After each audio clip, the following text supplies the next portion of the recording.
Man is a hybrid. From a lower order, we've been genetically manipulated by advanced intelligences into what we are. Now that in itself is dynamite, for God's sake.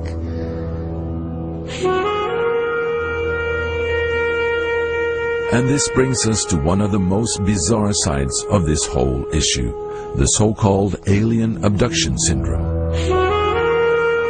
It first came to public awareness in the early 1970s, when stories began to surface of people being taken on board alien craft after being rendered passive. Incredible stories were revealed, and the remarkable similarities between the stories is what has triggered the interest of researchers. My colleagues and I have heard directly from thousands and thousands and tens of thousands of people over the last 20 years about their abduction experiences. And so we know that this is a very, very, very prevalent phenomenon throughout, probably throughout the world. The first thing I recalled was seeing 3 fingers and a thumb on a hand come towards me to pull me out of the van. I was more than a little frightened. I was quite traumatized by it. I was very awake, sitting up, and had no reference for this. I was removed from the van. My friend remained asleep beside me. And as I stood at the end of the van, there was a being that I could not look at, a very tall, what felt very large and very tall being standing in front of me, but I was not able to raise my head to look up. On each side of me there was what I've since come to understand is referred to as grays, one on each side of me. My hands were hanging down at my sides, and they were, without touching me, with their hands underneath me, they were levitating me somehow off the ground, about 5 or 6 inches. I was fairly paralyzed, not able to look around. I could look down and see one at each side of me, and we began to move forward. They go through a period where they're kind of calmed down, they're put on a table, and certain examinations take place, certain procedures. Very often there are areas of skin removed, leaving a little circular scar in depth, what you call scoop marks. We don't know what they do with this flesh, but it's taken. And there are often reproductive procedures which involve, with men, sperm samples being taken, and with women, needles which go in the abdomen or in the vagina, but we believe this has to do with harvesting ova. Fetuses are implanted, little tiny embryos. Fetuses are removed.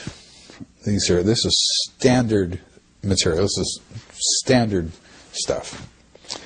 They're taken off the table or taken into another room. They might see a bunch of babies in the other room.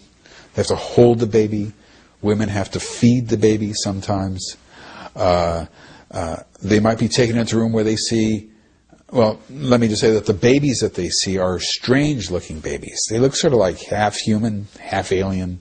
Sometimes they look more human, actually, but still odd. They're taken into a room where they see toddlers sometimes, kids who are maybe 2, 3, 4 years old, who are playing with some toys. They play with the children, play with the toys. The toys are unusual toys. They have these neurological staring procedures with the children, who will look into their eyes very closely. They might have other procedures where they'll see a room filled with vats, jars, I should say, containers, clear glass or clear plastic or whatever, containers with fetuses in them in different stages of development. They will have all sorts of other procedures that happen to them. They're then taken back to their normal environment, put back where they were on the couch watching the television or whatever, and they forget immediately what happened to them. All they know is that they were watching one television show, and not only is that show over, but the next 2 shows are over with as well, and they're still sitting there, and maybe they put the can of beer in their hand, they still have the can of beer in their hand, and they figure, what happened? And then they just forget it. Can't explain it, and they just move on. One person described a drawing of the table. She didn't put anybody on the table, but she described the aliens around the table. The regular little aliens were about her size. She was, I don't know, she was maybe 8 or something. But there was this one tall one. And that's usually the one who's sort of the one in charge. Drawings of abductors have been made by many abductees, where the large eyes and the small cheek seems to be typical characteristics for the so-called gray alien, named after the skin tone. See, one of the interesting things about this is that all the evidence we get confirms the reality of this over and over again. It doesn't disconfirm it.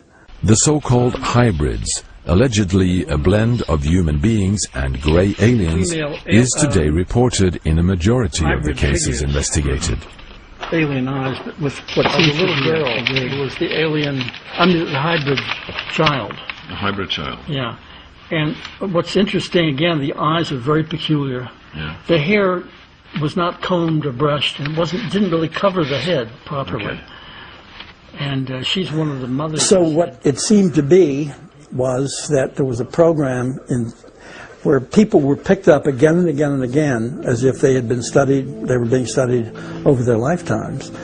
And they were sort of automatically part of a program which was genetic in function. And it seems that we discovered that if a person was having abduction experiences and had children of his or her own, normal human children, that often those children would also in turn become abductees, as if the aliens were studying a particular bloodline for perhaps psychological reasons, emotional reasons. We don't know exactly why, but they seem very interested in the way the minds worked of these people. The emotions, they don't seem to have the emotions that we have, and it was as if they wanted to kind of learn our range of emotions somehow. The way this thing looked when you looked up at it. But are the abductions of people only conducted by one particular group of aliens? Even when they're full of mistakes. Are there other alien groups that contact individuals on different bases? So I know of, I would say, at least 60 kinds of extraterrestrial beings that have visited the people whom I work with. And this information all comes through the regressions that we have done. Now, some beings come to be mentors to their human beings. And by the way, the beings seem to work with a person for the person's lifetime. They looked very human. Their hands were not their hands were very different though. The fingers were much longer, and they were very, very thin, very long, a little bit longer necks.